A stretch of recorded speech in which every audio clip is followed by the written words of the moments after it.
Hello, and welcome to episode number 3 of the Maker Manager Money podcast, a podcast about entrepreneurs, solopreneurs, business owners, and business partnerships to inspire entrepreneurs to keep going and to inspire future entrepreneurs to just start. My name is Kyle Knowles, and this episode is unofficially sponsored by Zoom. Since this is the first one, but certainly not the last one, we'll be doing over Zoom. My guest today is a Utah legend. I used to watch him do his Gephardt segments on Channel 2 back in the day. He retired, but came out of retirement to launch GephartApproved.com, a business directory of Gephardt Approved local businesses, and GephartDaily.com, which strives to keep local news alive. Welcome to the show, Bill Gephardt. Well, thank you, Kyle. It's great to be here with you. Awesome. I have a list of questions a couple miles long that I speech to texted this morning on my walk. Well, so let's just... Well, then I'll just try to answer with yes and no. Okay. That way you can get through them all. All right. Well, let's start off with, what are your thoughts about retirement and the golden years since you came out of retirement to launch a business? I just don't know that if there should be a whole bunch of difference between, what you do for a living, because you're doing something. I mean, we sleep and we eat and we do something. And hopefully we do something that we like at least a little bit. And if you like doing something at least a little bit and you don't do that anymore, now what are you going to do? You can go garden, you can, but you got to wait for things to grow in between the act of gardening. And so what I did is I just tried to think of something that I could do, that I could continue to do. And I will continue to do something always. Yes, I travel. Yes, I, do all the things that a retired person might do. But I also have a business and I have people that work with me, and it is something that it's something to do. I won't say that it keeps me going, but it is something to do rather than gardening or playing golf. Matter of fact, when I retired, I like playing golf, and I could play golf all the time. And sure enough, for 2 straight weeks, I played golf every single day. And at the end of that run, I was out with 8 guys, 2 foursomes, and I was on the tee box, and I was the first one to tee off. And I put my ball down on the tee, and I stepped up and I addressed the ball. And I was just about ready to take my backswing, and I picked my club up and I said, fellas, why don't one of the other ones of you go first? And they go, you all right? Everything okay? And I said, oh, yeah, it's fine. But what I was thinking and what I muttered to myself as I was about to hit the ball is, here we go again. And so playing golf became a job. And I said, I would rather have fun playing golf, which I spent my whole life doing, than making it a job. And so I started a business, and I still play golf. And when I go to play golf, like I'm playing golf on Friday in the evening, and I can't wait for that tee time. I'm very much looking forward to it. And that's a much better way to play golf than here we go again, because I have good scores, without bragging. I'm in that that top 5% that they call it, but it's not a job. It's actually fun. So that's why I started Gephardt Approved. I just tried to take the trust that people in Utah had in me and see if I could rub that off onto some honest businesses. And it has worked for those honest businesses. I still turn down maybe 30% of the businesses that apply to be Gephardt Approved because I just don't want, I back them with a personal $1,000 guarantee. So if you do business with a Gephardt Approved company, I'm telling you they're an honest company. They have integrity. And if they don't, and if they cheat you, I will pay you a refund of up to $1,000 of whatever you paid them. And it's putting a little skin in the game. I have had to pay it a couple of times over the 12 years that we've been in existence. Maybe, I don't know, $12,000 or $13,000 I've had to pay altogether, which is the cost of doing business. But with all of the revenue that we generate for so many businesses, this little $12,000 or $13,000 is, just part of what we do. Right. So that's what I do now. Nice. So and what is the process of vetting businesses? I do what you should do and never do. If you hire somebody to put in a swimming pool, for three or $400,000, that's a substantial investment, and you ought to do at least a little bit of diligence. You ought to find out, if they have insurance. You ought to find out if they're licensed. You ought to find out not just what the comments section says, because the comments, on a business, no matter what Google or Facebook say about the vetting that they do of the comments, you can still really mess them up. And you can get A+ ratings and 5-star ratings when you are a con artist, because I see it many, many times and I don't know exactly how it's done, but I know that some businesses actually cheat people and they still have 5-star ratings. And I know one company that has, I think, about 6,000 reviews a year. Really? You have 6,000 customers a year in your business that has only maybe a half a dozen employees? A lot of it is fake. So we go beyond that, and we're looking at lawsuits. We check federal courts and state courts to see if a company has been sued or if a company does some suing. Because two lawsuits, one lawsuit a year, that's meaningless. What we're looking for is a pattern. So I used to take a look at health spas, for example, where some health spas that I looked at sued member every single day throughout the year, including Sundays and Easter. Every day was the average. Well, when you walked into that health spa in the first place, did you expect you would wind up on the lousy end of a lawsuit? And the answer is you signed a contract, and they don't do these much anymore, these kinds of contracts. But you signed a contract that was good for 5 years, and you had to pay $27 a month for 5 years, every single month. And then you wound up, you don't go. And so you decide, I don't want to do this anymore after a month or 2 or 3, which is typical, by the way.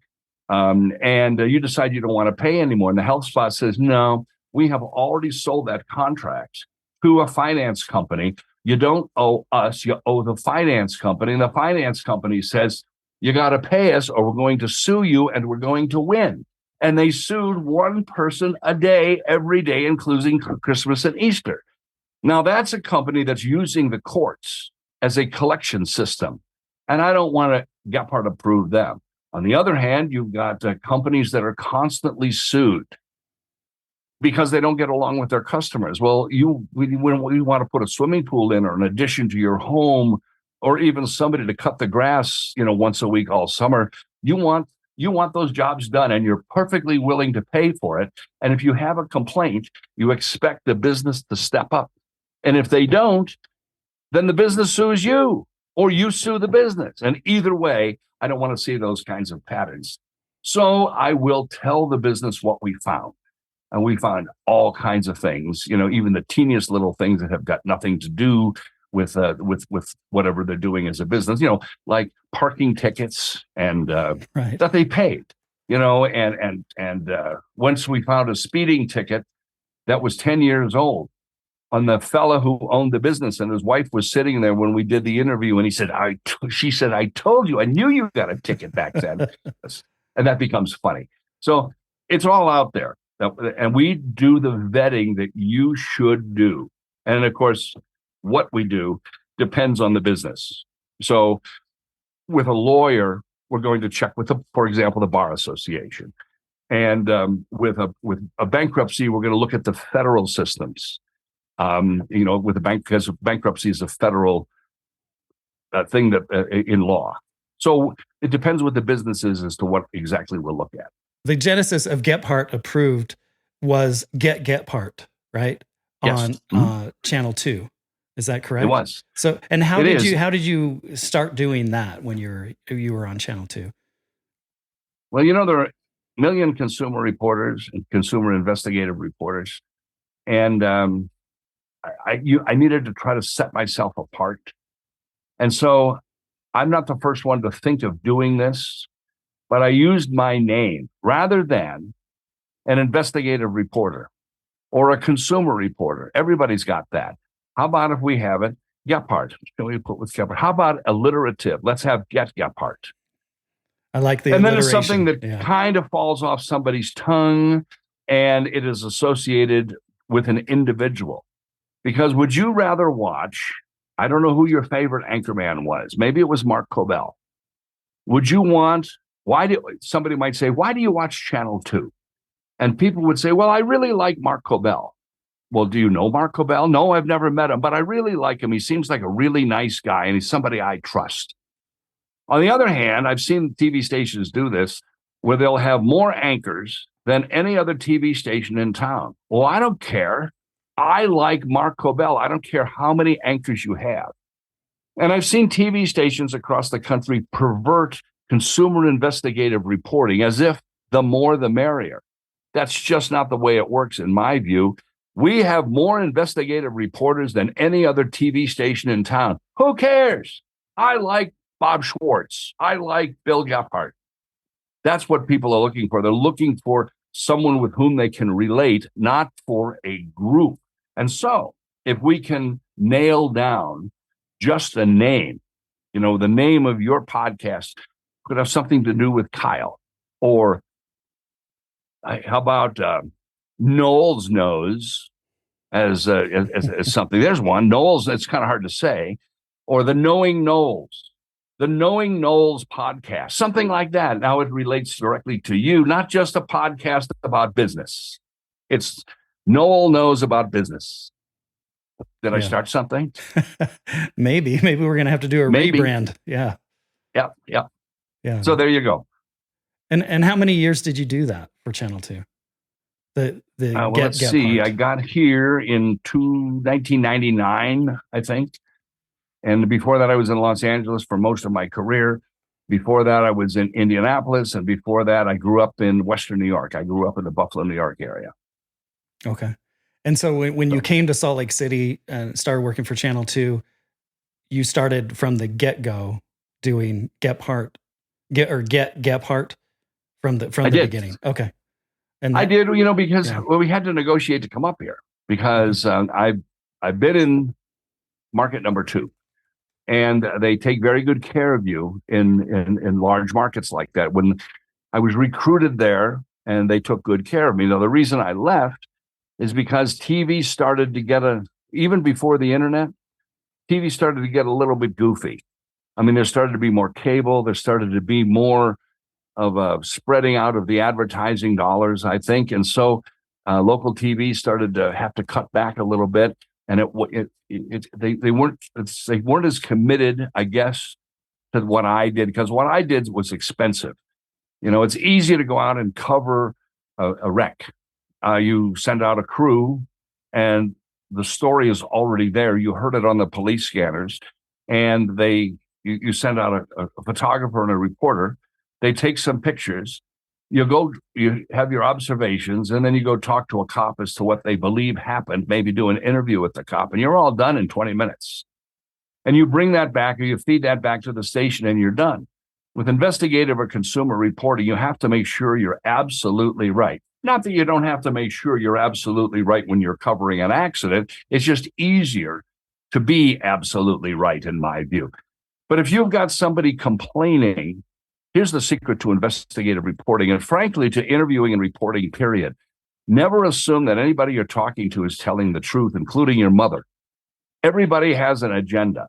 And so when somebody comes to you and they complain about a company, I'm assuming they have an agenda, and I'm assuming that they're not telling me the complete truth.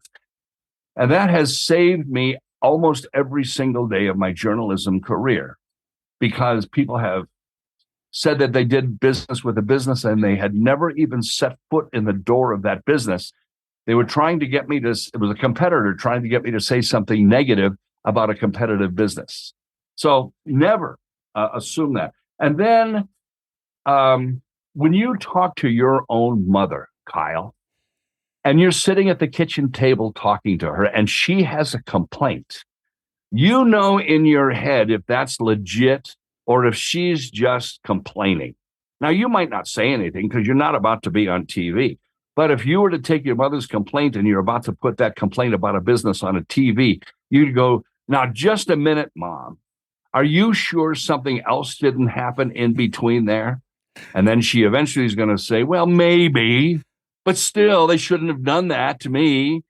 And that's how you begin to vet out a story. And so always assuming that you're not being told the complete truth, which is not a lie, it's an agenda, that you have to get your way through that agenda. And then you finally find out that they weren't ripped off at all. They were just overcharged. I know, but you agreed to that amount of money and all of these things that can come about. Anyway, that's expensive reporting.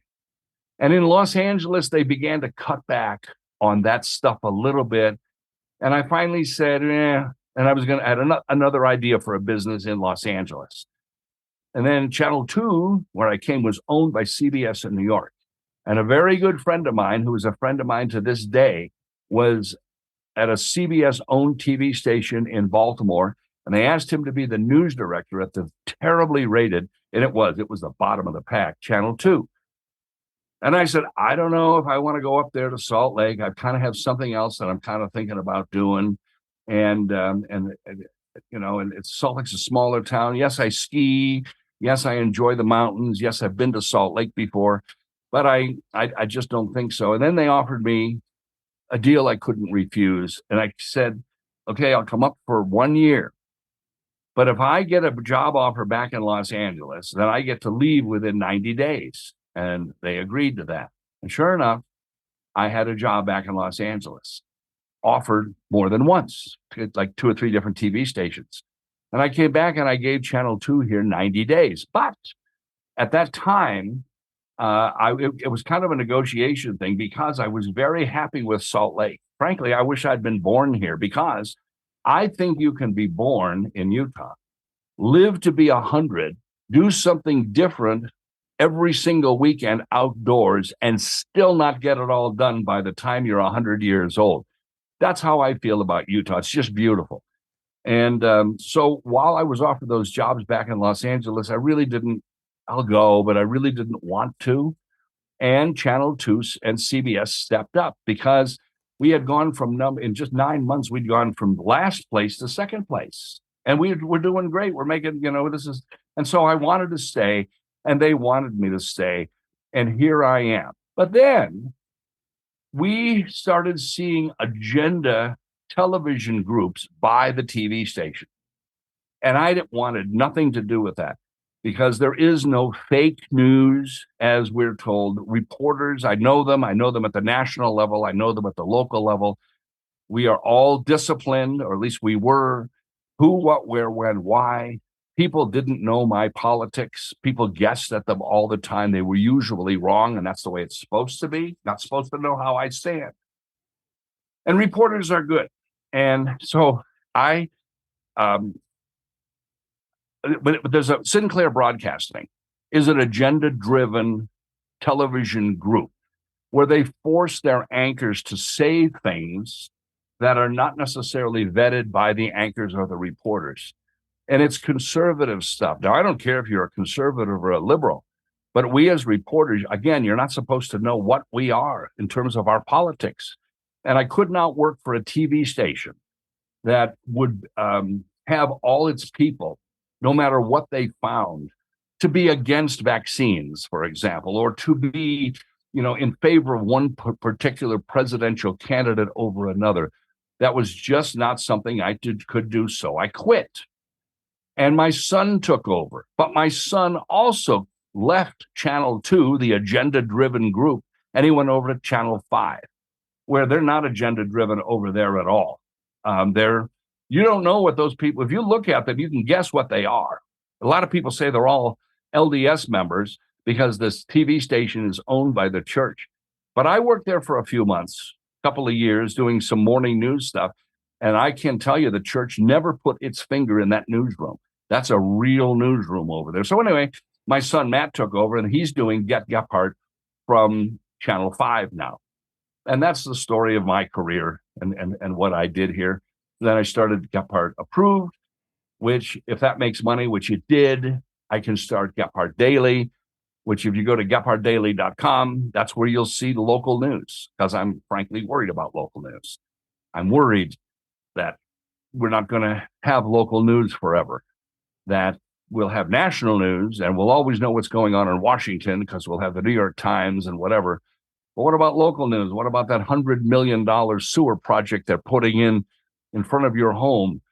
And how are you going to find out whether or not the mayor took $1 million or $2 million off the top for letting the deal go through, or maybe the contractor took a couple of extra million taxpayer dollars and put them in his own pocket?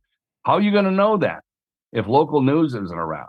The national boys will show up when you have a mass shooting at your local school. They'll show up for a week or two, then they'll go away. Local news is going to be the key, and I worry about it. Do you know of any markets that are doing a better job with local news outside of Utah? Are there markets where other people are fighting to keep local news alive? I do. There are people like me. And they're trying many different experiments. Some are trying the nonprofit model, which is the direction the Salt Lake Tribune has gone, where it's a nonprofit organization, and they are. After I started Gephardt Daily, which is 100% online, both the Deseret News and the Salt Lake Tribune stopped publishing newspapers because it's expensive to take all that stuff and run it down to the printing press and then put it on a bunch of trucks and put the gasoline in the trucks and drive it all over the state. It's much easier when your entire publication can go through the internet. There are fees that you have to pay to the internet, but it's so fractional compared to what you would have to pay. Now they put out a newspaper a couple of times a week. It's a different kind of a newspaper. The stuff is a day or two late. And around the country, you see newspapers failing like crazy, which is just tragic. You see many of them popping up in one revenue model or another, trying to continue the news. And all of us on the news side are struggling. No question about it. And what we're going to do about that, I don't know. So you can have a First Amendment, and you can have the freedom to be able to say whatever you want as long as you don't maliciously slander someone. And so you can say any political view you want. And what you'll wind up with, I think, if we continue going down not a great road, is undisciplined reporters who are not really reporters at all. They're just going off on, I hate Republicans, or I love Republicans, or I hate Democrats, or I love Democrats. Either way. But what you'll have is undisciplined people not trying, because they're trained to do so, get the other side of the story. Always. There is no fake news. Always. And you're going to wind up with basically letters to the editor. Now, that's not disciplined news. There may be some facts here and there in a letter to the editor, but it's an entirely somebody's opinion, and news is not supposed to be anybody's opinion. Well, now, wait a minute. Isn't there a news media bias? There is, I suppose. But I think if there's a bias, it's a bias toward interesting stuff or sensationalism or something that is different from the norm. So if we follow you around all day and nothing happens, we're not going to put that on the air because nobody wants to hear about it. But if you're walking around all day and you walk by a building that explodes and you're the witness to that explosion, we're going to put you on TV as a witness to that explosion because something interesting happened to you. So I think news is not everything that everybody and everything does all day. It's sensational or aberrant from the norm, or just follow-up stuff or investigative stuff. That's what news is and always has been, and it's not fake. I keep saying that because we had a President Trump, who said the news is fake, and he called it fake news, and that's just another part of his nonsense. And I don't say that politically. I say that because it's not true that the news, it began with the Tea Party and Sarah Palin and people like that who talked about the lamestream media and on and on. We've been doing the same thing forever. And just because you don't like something that we reported does not make it untrue or unimportant. It's not fake. We know what fake news is. Fake news in opposite land, for example, is what Fox News got sued for and lost to the tune of $750 million, because what they were saying about Dominion voting was maliciously false. And the fact that the election was stolen. I know this is a controversial thing for me to say. It was not stolen. And if it was, and for those who say it was, I look them in the eye and I say, it was. One piece of evidence. That's all I want. Just one piece of evidence that it was stolen. Not that there were 5 instances of voter fraud over here and another 3 instances over here of a dead person voting. No, I want to you show me the evidence that it was stolen. And so far, nobody has come up with what they call evidence that the election was stolen. And the news media, the legitimate news media, is reporting that, and that's not fake. That's real. I'm a little passionate about that. It sounds like it, and you have a lot of history behind your thoughts about it too. So, as far as the news goes, do you think the younger generation, the up and coming generation, is interested in the news, or we've gone through this whole cycle the past 20 years of clickbait and people wanting views and eyeballs and all those kinds of things. So some of those things sensational or something that's entertainment or funny or sad or whatever has been posted on the internet time and time again to try to draw eyeballs. But does this newer generation, are they interested in news, in your opinion? They are. They're just not interested in disciplined news as much. We've always had a problem with people being informed. And so people will say, I don't read the paper and I don't watch the news. And I say, well, what if I did it this way? What if I put this back when newspapers were doing great? What if we do this? I'm going to put the newspaper, I want you to subscribe to the newspaper. That's what I did with my kids. And I want you to just read the comics. That's all. You like the comics? Do you have 1 or 2 comics that you like? Just read it. That's all. How about the sports page? You like sports? Just take the front page off, whatever you want to do, and just read the sports. And you know what that got them doing? In the process of picking up the paper on the doorstep and bringing it in the house, they would look at the headline and maybe look at 2 headlines. And then the next day, they might look at 3 or 4. And then they might have a discussion about that with somebody. That's disciplined news, that they're just reading headlines, and pretty soon they're going to be directed down to see some of the other stuff. All of us cannot be expected to know everything or remember everything that we hear or read in a newspaper. Indeed, we're reminded of stuff, and people will tell us stuff that they saw or read, and we'll go, I hadn't heard that. Well, that's very interesting. I hadn't heard that. That's okay.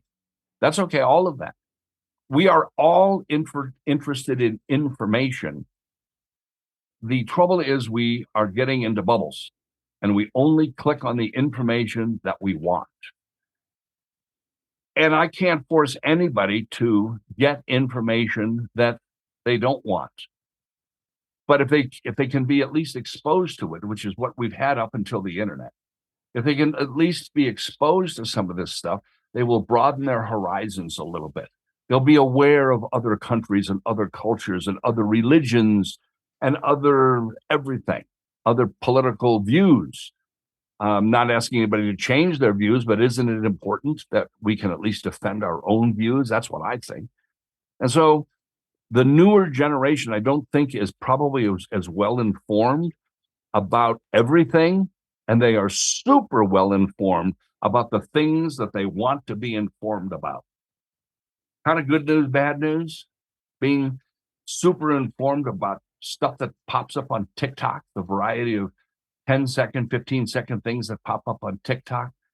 Or you're scrolling through Facebook, and if somebody puts an article up there, they're putting that article up there that you can click on so that it reinforces their particular viewpoint. And you're only friends with people where generally speaking, where your viewpoint is reinforced. And that does not allow us much opportunity in our limited times between sleeping and eating. It does not allow us a lot of time to delve into stuff that maybe would be foreign to us, that maybe it'd be nice if we were informed about that stuff. So are you? I'm not a guy. Listen, as far as I'm concerned, the glass is half full. I'm not condemning younger people. Yeah. I think they're great. I was a younger person once, and I was different than my parents and my grandparents. So I tend to be optimistic, but when looking for a critique, I'm saying, yeah, the old guy, wishes the news would go back a little to keep us more broadly informed. But my mind could be changed. Okay. Fair enough. From previous discussions, it sounded like you were an entrepreneur at a very early age, selling a neighborhood newspaper. What can yes. you tell me about that? Well, I really don't know how this happened. I lived like in a suburb of Buffalo, and we published as 11-year-olds. I don't know why we started doing this. The Lens Springs Weekly Press. There were about 400 people that lived in this area of Williamsville called Lens Springs, and there were several roads and on that, and there were all these, like I say, 400 people, and we got a ditto master. You know what a ditto master is? You know what a ditto is? Sounds like some sort of copier. Mimeograph. You know what a mimeograph is? Okay. Well, people still don't need, even because we have copy machines now that do all of our work for us, and I suppose printing presses to some degree.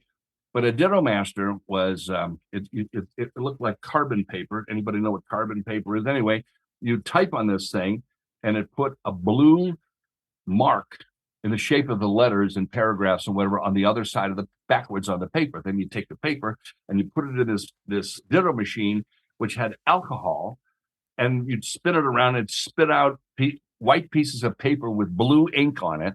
And the blue ink was the alcohol that had eaten into the bluing and put it on it. So it was a printing press. Anyway, we would print 400 of those, and we sold them for 3 cents each. And when we went around to collect, it was 2 columns. So we had a column on each side. It said Lens Springs Weekly Press up here. And then we had a paragraph here, with a little tiny headline. Down here, we had little jokes that we lifted from Boy's Life, but we never told them about it. It was total stealing. We didn't even know we were stealing. Anyway, we would go when we collected our 3 cents, and some people gave us a nickel, and some people gave us a quarter, and we were in heaven with a quarter because that bought 5 Reese cups when we could, that's what a quarter represented. And when we collected our money, we would say anything happening. And people would tell us, well,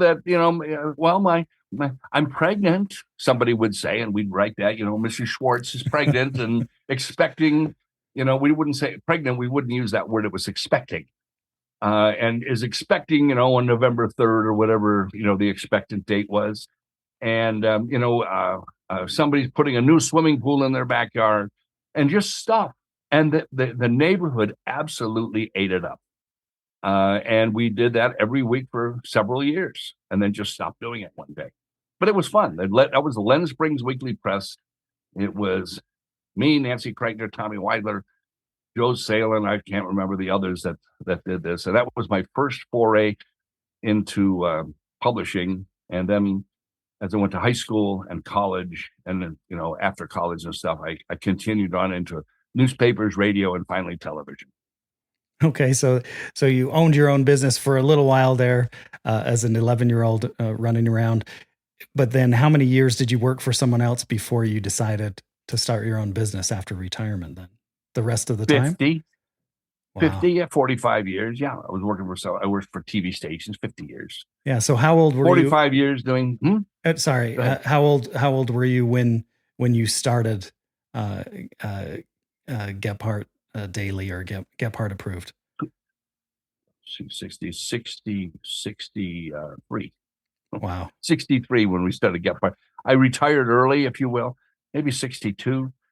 I retired early and then just started this business, with some people. But it was the Lens Springs Weekly Press. It was a business, but not really. We didn't keep the books, We did put money aside to buy the reams of paper on which to print the stuff.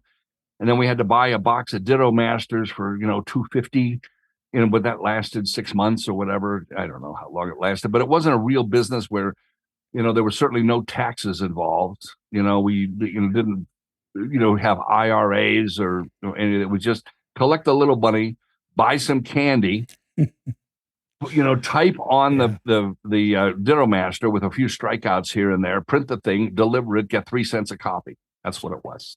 And split the money. Right. No legal department. No legal department. I did get into trouble though, because one of those pregnancies I talked about came from a woman who announced this, and again, it was expecting, nothing about pregnant. I'm not sure I knew what that meant, but it was expecting, and the father came down the street and went toe to toe with my father. I'm not allowed to print that stuff.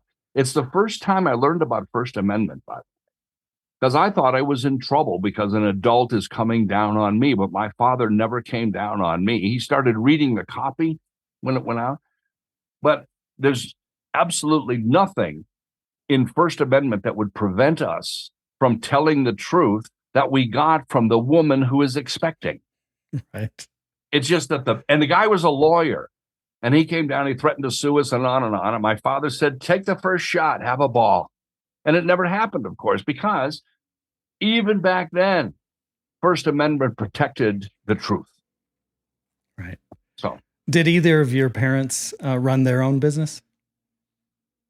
my father was an industrialist in the foundry side, and as was my grandfather. On my mother's side, my grandfather on my father's side was a downstream oil guy. As upstream is when they explore for the oil, and downstream, I don't know exactly what the cutoff point is. Downstream is, I think, after it is refined and put in the big tanks, and then it goes to the gas stations or wherever the fuel or refined product is going. He was my grandfather was in the downstream area of that, and I worked on that for a while too. I had a million jobs. We repaired pinhole leaks, high pressure pinhole leaks, at the tank farms, and we did it in not a legal fashion. My uncle, who was of course related to my father's dad, whatever, long story. I worked one summer with him. We went around to the Texaco oil fields, and they have a little pinhole. Well, when you had a pinhole leak, the government, the safety people, rightly demanded that you drain the entire thing and then clean it to get rid of all the fumes, and then clean the area around the leak, and then go in and replace whatever was leaking. Well, that was a really expensive job, so they called us in. When I say us, remember, I just worked there, so don't yell at me. And they had these big CO2 canisters, and there were 4 of us in the crew, and then Don, who was the boss, and he was the welder, and he'd hook up the ground of his welder over here somewhere, and then he have a little welding thing. He's going to go in there and he's going to weld that leak while it's leaking of fuel, gasoline. How could we do that without everything exploding? Well, here's how. We turned on these CO2 thing and aimed them, great big tanks, you understand, and aimed them at the leak, and it got very cold. And then he would hold his breath and go in, his very good welder, and just weld over that little spot. And then one of us would go in on that spot to cool it, and then we'd all step back, and it was done. Just like that. So rather than costing, I don't know how many tens of thousands of dollars to fix it, it costs whatever that costs just to fix it in seconds. And we drove all over the East fixing those things. And I also worked in a rendering plant. You know what a rendering plant is? No. It's what happens to all the meat products. And used to be all the dead dogs from the SPCA and on and on. That's where all that stuff went. And it was ground into a fine pudding, if you will. And then it was heated at various temperatures, and the fat and meats burned away. And what was left was bone meal. And the bone meal and oil, tallow. And the tallow was used to make candles and Jell-O, of all things. If they don't do it anymore, all the bacteria is gone. It was a real stinky job. And then the bone meal goes into milk bones, and it goes into both the tallow and the bone meal, which is ground into a fine powder, goes into supplements for cattle feed and chicken feed, and farm stuff. I had a million jobs. I worked construction. I was a tugboat captain in the Buffalo Harbor for a while. I did all kinds of things with the goal and always to try to get back into journalism. Had to make money though. I had to support myself. Right. So I feel like you have your finger on the pulse of business in Utah. Is this a good time to start a business? Is this a bad time to start a business? And where do you feel like Utah is headed as far as a business climate? I am no expert in any of that. But what people have told me is if you've got a product that will sell, it will sell. Sometimes a lousy economy, which this is not, I don't think, a lousy economy is just the thing your product needs. So you will prevail like crazy in a lousy economy. And sometimes in a good economy, when everybody's doing what you do, it's tough to compete because everybody's doing it. Whether this is a good climate or not, I've heard it's not a good climate, but I don't see the problem. I mean, as far as I know, the price of eggs went through the roof, but that wasn't an economic problem. That was a bird flu problem. Well, now the price of eggs is all the way down where at Smith's it was 99 cents for 18 eggs on special the other day. So apparently that price has come down. Fuel prices went way up through the roof. The only thing I objected to about that is that the president was either being blamed for the price going up or given credit for the price coming down. And I have never in my life seen a connection between a president and fuel prices. So, fuel prices go up in a lousy economy. That's a great time to be in the fuel business, isn't it? So I don't know. I think if you've got a business idea, again, I'm no expert. I'm not lecturing anybody. If you've got a good idea and it works, then do it. Lousy people are going to eat. So food is always going to sell. So maybe it's food that you do. I don't know. Again, I'm no expert on any of it. And I'm certainly not an expert on even the things that I do except the journalism. It's just I'm trying to find things that people will support. And I think that's the key to business, is to find something that people will support. I like that answer. What is the hardest thing about owning your own business? Well, it's dealing with all the crap, that you have to deal with. I have a super great crew now, really do. But I have not everybody I've ever hired has been great. And so dealing with that is a problem. Everybody's a little different. So everybody's got a little bit of different complaints about stuff. That's a little different.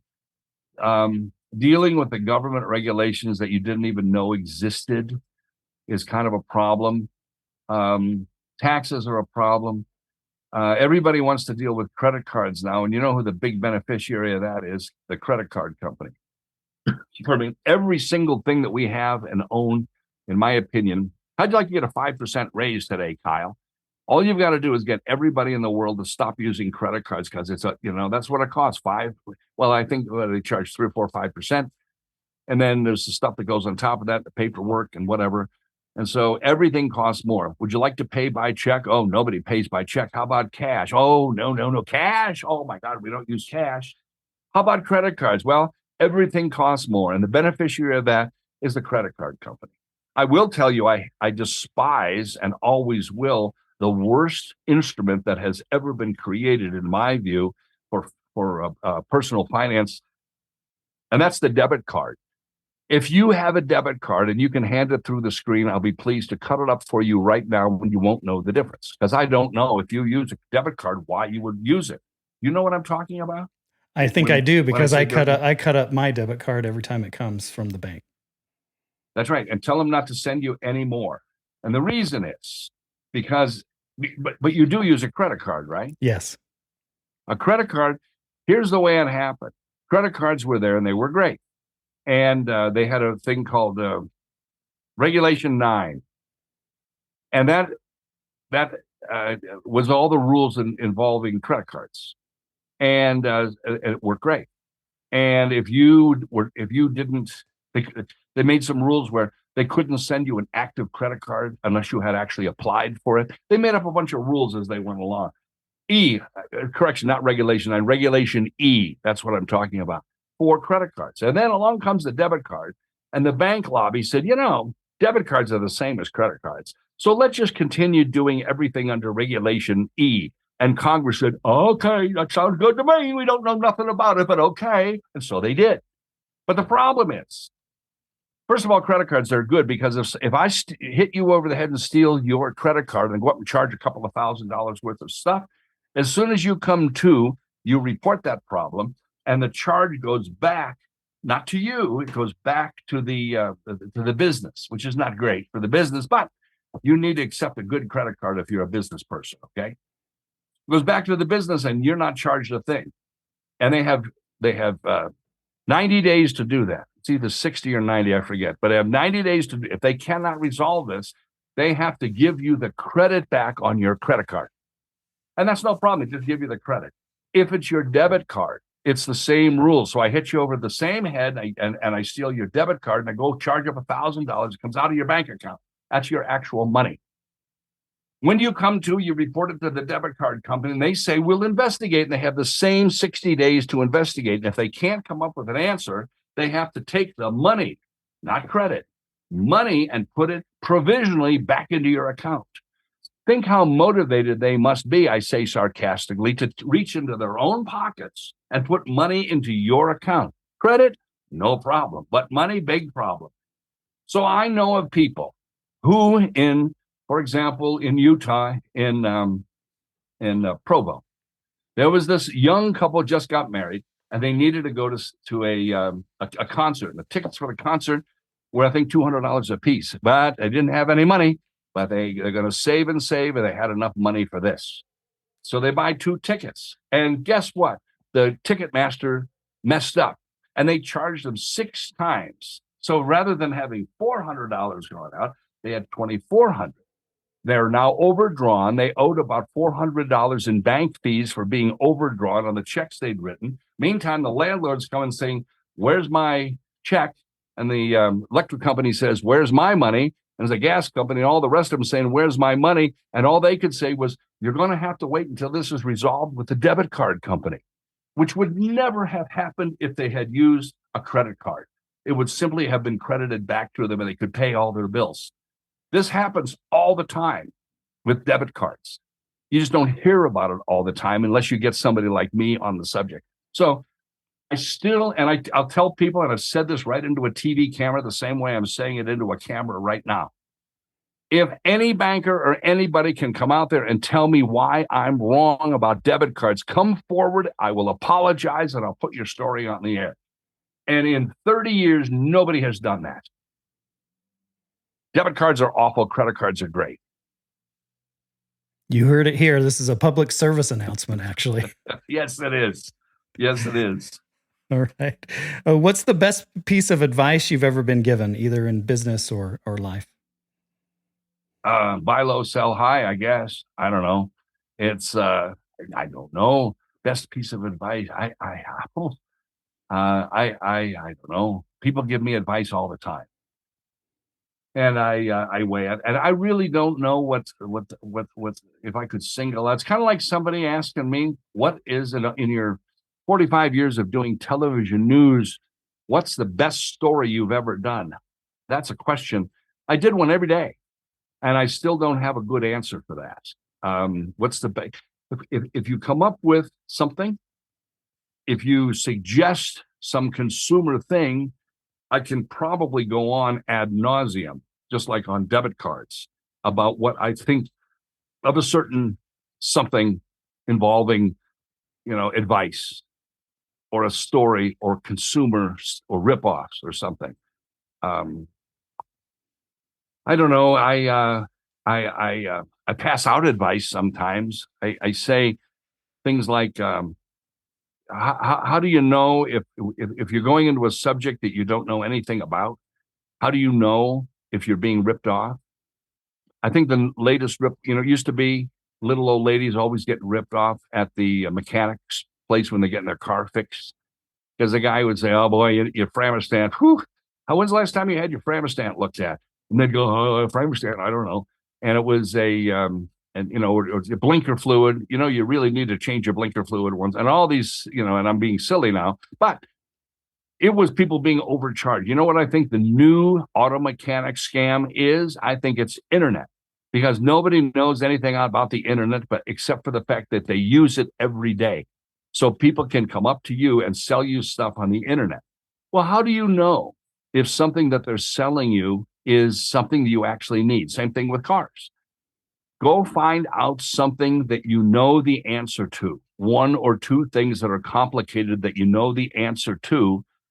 Ask the question. If the answer comes back the truth, you can assume every other thing that they say is the truth. It's like the riddle of the Indian. You ever heard of the riddle of the Indian? No. You're walking down a path, come in Utah, and you're trying to get to Salt Lake, and you come to a fork in the path, and there are two Indians standing there at the path. One is from the tribe that always tells the truth, and one is from the tribe that always lies. But but they both look exactly the same. So you get to ask two questions. You have to pick one Indian, which look exactly the same. You get to pick one of the two, and you get two questions of that one Indian. Which Indian do you pick? And what two questions do you ask? And the answer is either Indian. You pick one of them, you walk up and you say, on a beautiful sunny day, you ask, is it a beautiful sunny day? And if the Indian says, yes, it is, boy, isn't this a beautiful sunny day? You say, which way to get to Salt Lake? And you take that path.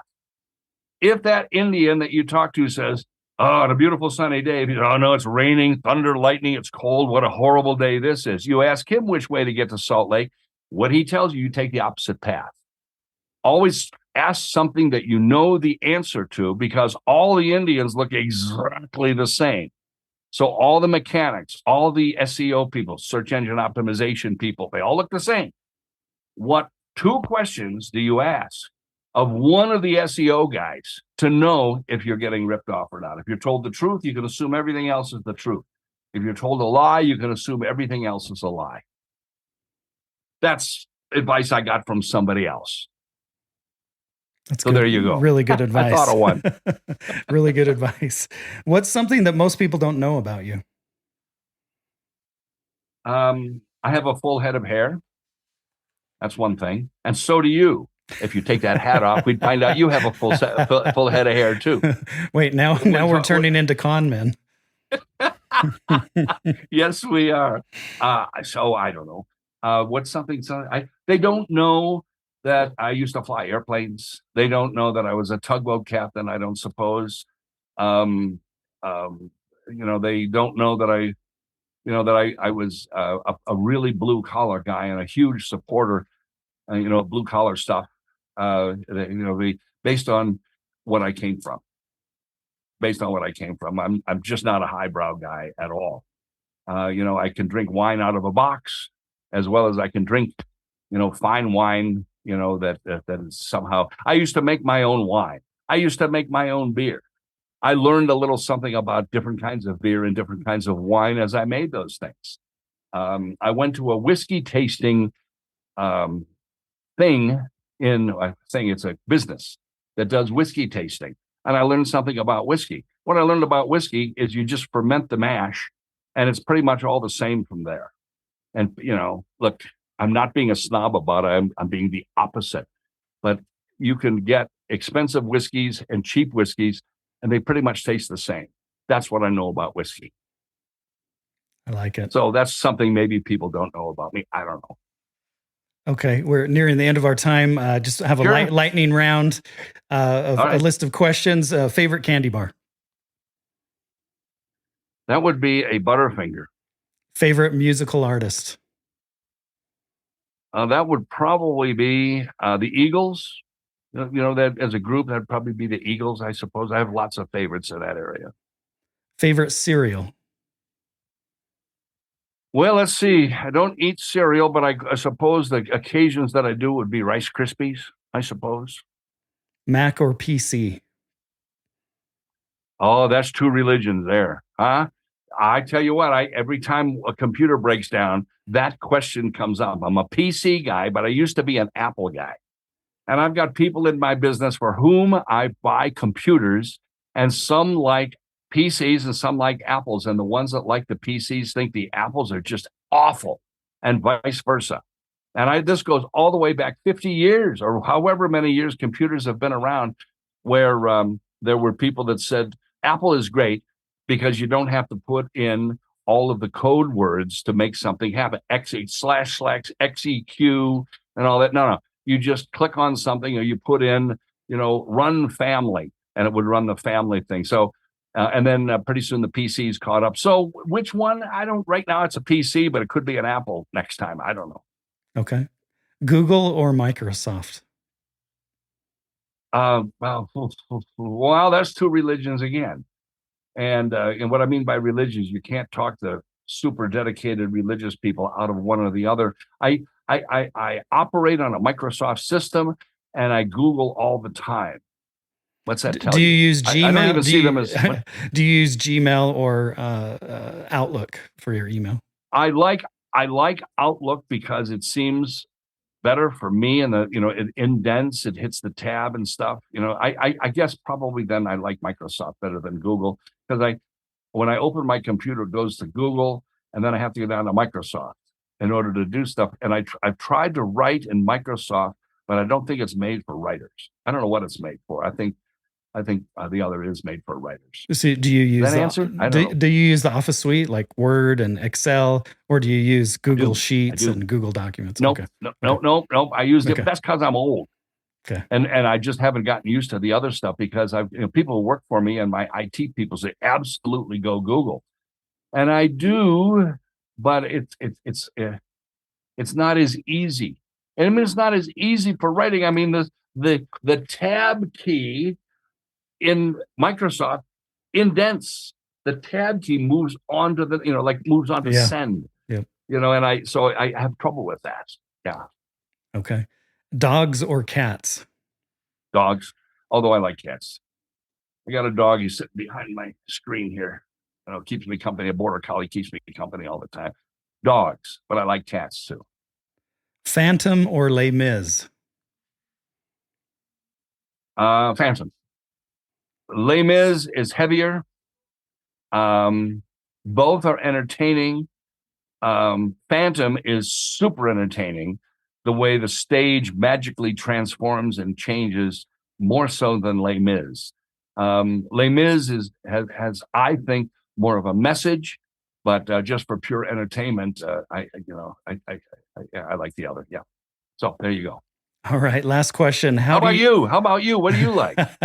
I'm Les Mis on that. Les Mis, okay. Yeah. Just you like the message. Okay. The message, and it's more moving to me. But Phantom is definitely more of a spectacle and entertaining that way. Yeah. Yeah. Okay. Last question. How do you want to be remembered? I don't know. Boy, I haven't thought about that. How do I want to be remembered? Kind of a nihilist. So I don't think that anybody gets accurately, including Jesus Christ. I don't think anybody gets accurately remembered for long after they've expired. I think we're remembered as an aggregate of others. And if there's any afterlife, it's the aggregate of all the people. So if I go away, somebody else will come back that replaces me, or an aggregate of minds will come back to replace me. Be remembered. I don't know. I probably go to a lot of trouble not to hurt anybody else unless they've hurt me first, or unless they've hurt a friend of mine or something. I don't know. I think I'm a little bit too maybe I don't like analyzing myself, and I don't like other people when they, I'm a fine person. I'm a gardening person. I'm a kind person. It depends on who you're talking to. We will decide whether or not you are kind. You don't need to point that out to us. And so I think it is a little bit too arrogant, maybe, for me to try to tell you how I'd like to be remembered. I think that's going to be up to you to figure out how you want to remember me or anybody else. But I do think that I exist, and my continued existence for the next 1,000 years will be in an aggregate of people, if that makes sense. It does. And your motivation right now and your purpose is what? Keep others employed. That's what I'm trying to do. I'm fine for myself. I need to keep others employed, and I need to keep others on the same mission that I am, which is honesty and preserving local news. Whether I'll be successful is another question, but that's it. Well, thank you, Bill. Thank you for being so generous with your time today and being on the podcast. I've had a really good time hearing and learning more about you. And I just want to thank you so much for being on the podcast. You bet, Kyle. Anytime. Okay. Thanks a lot. Have a great day. Yep. Okay. Thanks. Take care.